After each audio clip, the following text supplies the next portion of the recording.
রিয়াজ, তুই আমার একটা কথা শুনবি বাপ? কি কথা মা? তুই একটা বিয়ে কর, আমি মরার আগে বৌমার মুখটা দেখে যেতে চাই। মা, আপনার কোন কথাটা আমি শুনিনি বলেন তো? বাপ, তাহলে যত তাড়াতাড়ি পারিস একটা পরিষ্কার মেয়ে দেখে বিয়ে কর। এই বিশু, এইদিকে আয়। বলেন হুজুর। গ্রামের সব জায়গায় ঢেড়ে পিটিয়ে দে, আমি বিয়ে করতে চাই। ঠিক আছে হুজুর সাহেব, তাই হবে।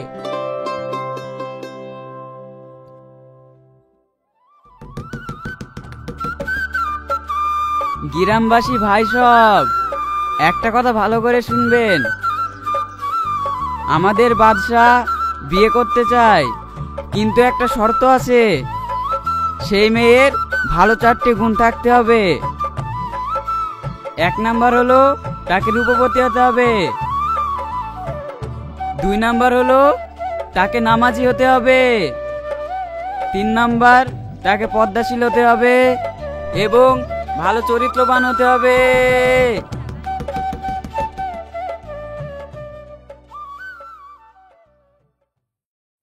রানীমা, অনেকগুলো তো চিঠি এসেছে, তাহলে চিঠিগুলো একটা একটা করে খুলি।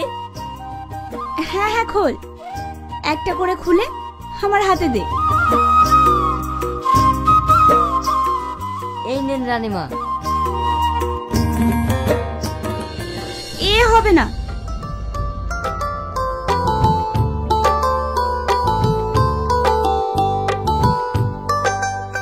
এই মেয়েটা ঠিক ছিল, কিন্তু নাকটা বসা। এটা রাখ, পরেরটা দে।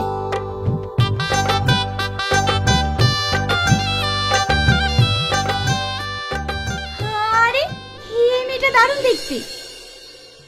হে বাবু, এই ফটোটা দেখ। হ্যাঁ, ভালোই তো। হুজুর, এখানে একটা চিঠিও আছে। দেখি। মধুপুর পশ্চিম পাড়ায় আমাদের বাড়ি। আপনি যে 4টি গুণের কথা বলেছিলেন, সে 4টি গুণই আমার মধ্যে আছে ইনশাআল্লাহ। তবে আমাদের অবস্থা খুব একটা ভালো না।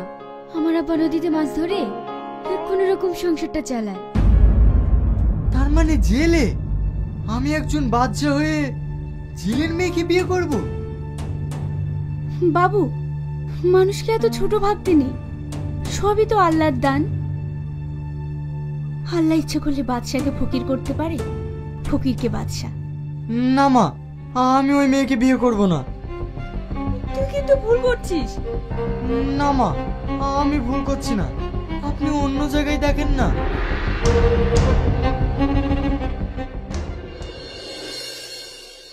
এই, তোকে বলিনি ও ওখানে চিঠি পাঠাবি না? এবার হয়েছে তো, ও একজন বাদশা, তুই একটা জেলের মেয়ে, ও তোকে বিয়ে করে। ও গো, তুমি মেয়েটাকে মারছো কেন? ও ছেলে মানুষ, বুঝতে পারেনি। মারে, বিয়েটা হলো উপরওয়ালার ইচ্ছা। যার সঙ্গে যার লেখা আছে তার বিয়ে তার সঙ্গেই হবে। এ আর কেউ রোধ করতে পারবে না। এর জন্য তুই আর দুঃখ করিসনি।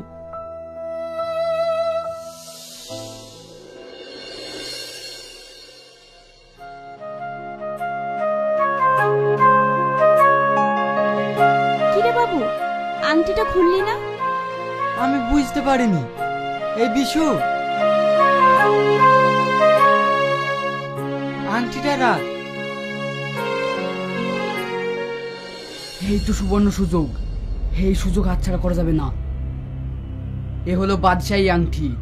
এই আংটি যে যখন হাতে দেবে সে তখন হয়ে যাবে বাদশাহ। আর এখন আমাকে নকল রিয়াজ সেজে ওই আংটি নিতে হবে, তাহলে হয়ে যাব আমি বাদশাহ।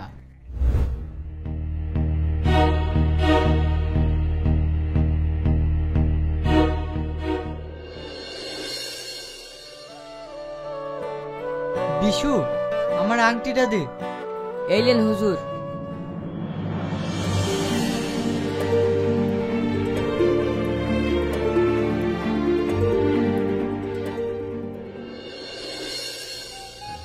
বিশু, বিশু, কোথায় গেলি? আমার আংটিটা দে।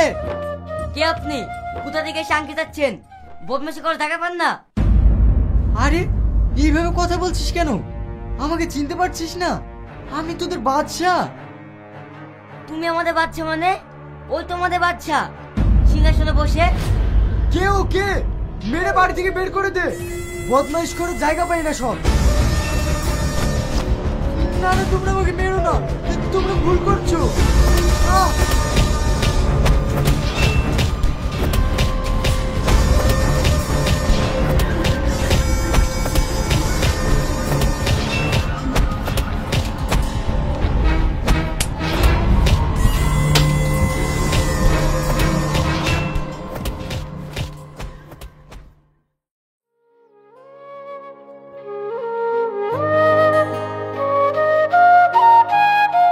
কি ব্যাপার, এই ছেলেটা এখানে পড়ে কেন? কি গো, কি হয়েছে তোমার? আমি আজ 3 দিন হলো কিচ্ছু খাইনি। খিদের জ্বালায় আর চলতে পারছি না। তোমার বাড়ি কোথায় বাবা? তোমার নাম কি? আমি যদি এখানে আমার নাম বলি তাহলে এরাও তো আমাকে ধরে মারবে। রিয়াজুল, আমার কোনো বাড়ি ঘর নেই। আমি একজন পথের পথিক। আমাকে দুটো খেতে দেবে বাবা?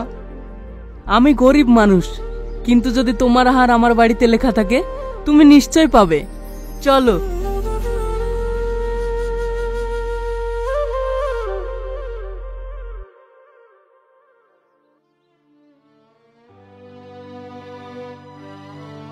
ওগো শুনছো, বাড়িতে কিছু খাবার হবে? যা ছিল তুমি তো খেয়ে গেলে, আবার খাবার কোথায় পাবো? মানে এই ছেলেটা 3 দিন ধরে না খাওয়া, দুটো খেতে না দিলে তো। মা, আমার জন্য যে দুটো থুইছো ওই দুটো দিয়ে দেবো? তুই আবার কি খাবি? মা, একটা পথিক 3 দিন না খেয়ে আছে। তুমি জানো না মা, জান বাঁচানি ফরজ। ঠিক আছে মা, দে।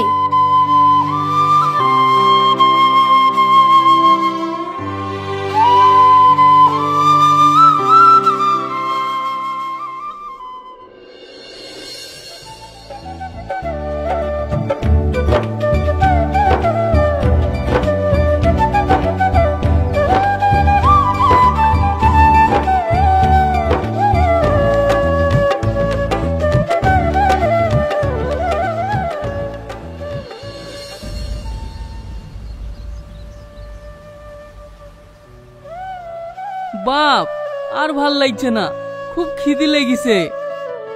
তুমি এক কাজ করো, মাছগুলো বাজারে বেচে আসো, আমি বাড়ি গেলাম।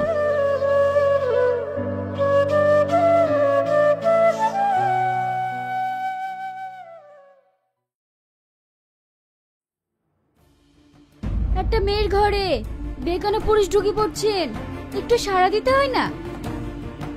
মানে আমি বুঝতে পারিনি। আমার জামাটা এই ঘরে আছে তো, ওটাই নিতে এসেছি। বিশ্বাস করুন, আমি আপনার দিকে একটুও তাকাইনি। বললেই হলো, আমি আয়নাতে সব দেখেছি। না না, আপনি বিশ্বাস করুন, আমি একটু তাকাইনি। এই দেখুন, আমি জামাটা নিয়ে চলে যাচ্ছি। যাবেন না, দাঁড়ান।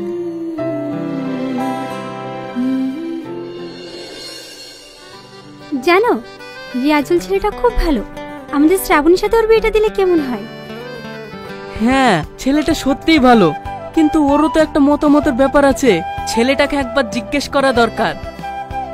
তুমি ঠিকই বলেছ, ছেলেটাকে আমি ডাকছি, তুমি জিজ্ঞেস করো। রিয়াজুল, রিয়াজুল, একটু এদিকে এসো তো বাবা। আমি ডাকছি, আমি আসছি।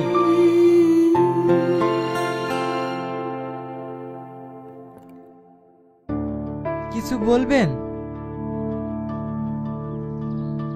হ্যাঁ বাবা, কথাটা তুমি কেমন ভাবে নেবে বুঝতে পারছি না, কিন্তু তুমি কিছু মনে করো না। আমি বলছিলাম, তোমার যদি কোনো আপত্তি না থাকে, শ্রাবণীর সাথে তোমার বিয়েটা না হয়। আমার কোনো আপত্তি নেই। আপনারাই তো আমার এখন বাবা মা, আপনারা যেটা ভালো বোঝেন। আলহামদুলিল্লাহ। ওগো শ্রাবণীর আব্বা, তুমি যত তাড়াতাড়ি পারো ওদের বিয়ে দেওয়ার ব্যবস্থা করো। ঠিক আছে, আমি তাই করছি।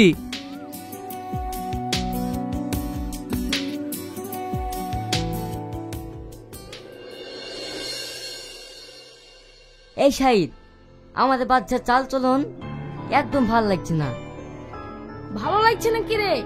ও বাচ্চা নাকি? এবার তুই কি বলছিস? আমি ঠিকই বলছি, তোরা হয়তো জানিস না। তুই দেখতে পাসনি বাজি কেমন পাল্টিয়েছে? আগে সূক্ষ্ম বিচার করতো, আর এখন কেমন করছে বলতো? অনেকক্ষণ থেকেই তোদের কথা শুনছি, কিন্তু আমি একটা কথা বলবো বলবো করে বলতে পারছি না। কি কথা বল। আসলেও বাদশাই না, জানিস?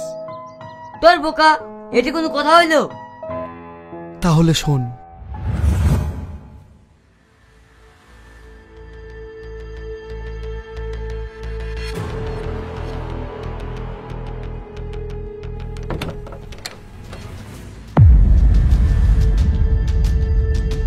ये तो बादशाह ना কে?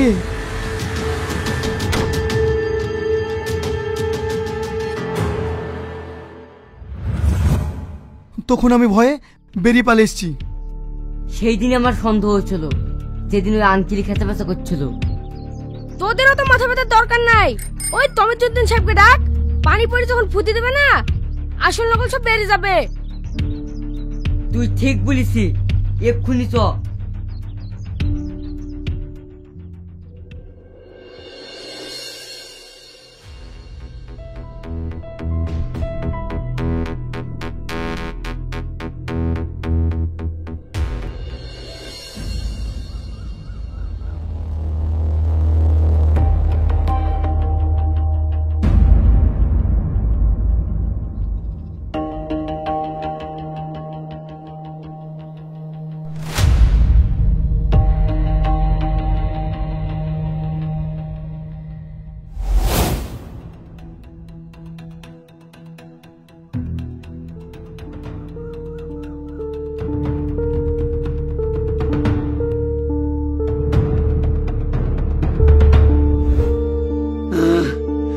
আংটি আমি কাউকে দেবো না, এই আংটি আমি নদীতে ফেলে দেবো।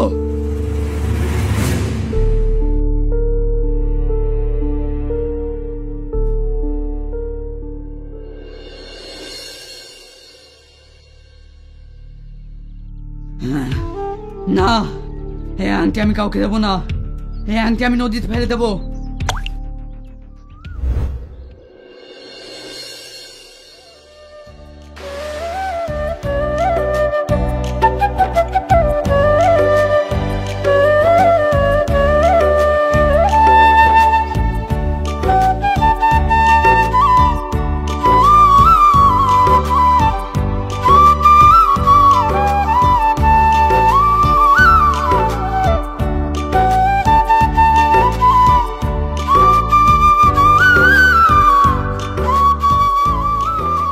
আজ বসান দিয়েছি।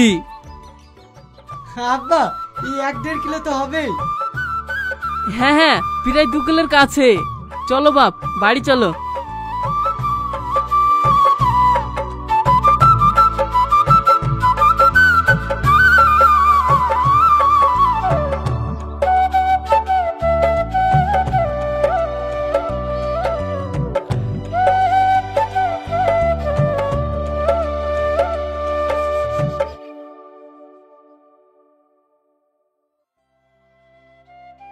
এই বুড়ি, মাছটা কোট।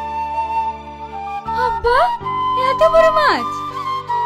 বসান দিয়েছি রে মা, শুধু কি এই মাছটা? কাল কি তোদের বিয়ে হলো, আর আজকে আমার ভাগ্য ফিরে গেছে রে মা। নদীতে কি জাল ফেলিছি, আর মাছের গাদা পড়িছে। ওই মাছগুলালি জামাই বাজারে গেল, আর এই মাছটা বাড়িতে নিয়ে আসনু। ইটা আর বেচবো না। খুব ভালো করেছো, আর মাছটাও খুব সুন্দর মাছ। এই বুড়ি, তুই মাছটা কোট। ঠিক আছে মা।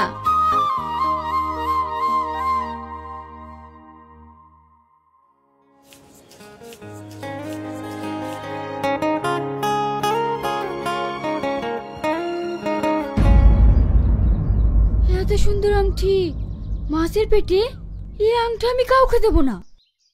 আজকে রাতে ওকে আমি এই আংটিটা উপহার দেব।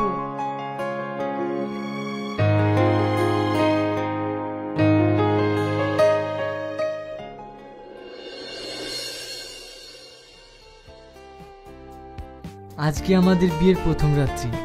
আমি তোমাকে কিছু প্রশ্ন করব, উত্তর দেবে? হ্যাঁ, বলেন। আচ্ছা শ্রাবণী, তুমি কি আমাকে ভালোবেসে বিয়ে করেছো নাকি তোমার আব্বু মায়ের কথা মতো? আমি আপনাকে বিয়ে করেছি আব্বা মায়ের কথা মতো, কিন্তু আমি একজনকে ভালোবাসি। প্রায় 1 বছর হয়ে গেল। তাহলে তোমার আব্বু বলল যে তুমি কোনোদিন পরপুরুষের মুখ দেখোনি, তাহলে ভালোবাসলে কি করে? ওকে আমি কোনোদিনই চোখে দেখিনি। ও একজন বাদশা। তুমি বিশ্বাস করো, ওর বাদশাই দেখে ভালোবাসিনি। আশা ছিল ওর পদসেবা করে জান্নাতি হব। সেটা যখন হলো না, আমি মনে করবো আপনি আমার রিয়াজ বাদশা। তাই আপনার পদসেবা করে আমি জান্নাতি হতে চাই। তাই আজকে আপনাকে আমি সুন্দর একটা উপহার দিতে চাই। চোখটা বন্ধ করেন। কি এমন উপহার দেবে যে আমাকে চোখ বন্ধ করতে হবে? চোখটা বন্ধ করেন না। ঠিক আছে, করলাম।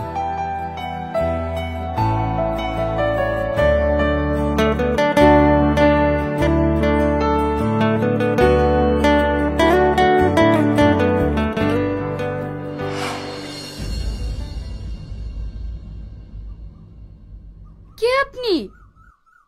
আমি সেই রিয়াজ বাদশা। আল্লাহর কি মহিমা, অনেকদিন পরে আমার সেই বাদশাহী আংটি ফিরে পেলাম। আল্লাহ, তুমি সবই পারো। তুমি আমার দোয়া কবুল করেছো, তাই তোমার কাছে লাখো লাখো শুকরিয়া।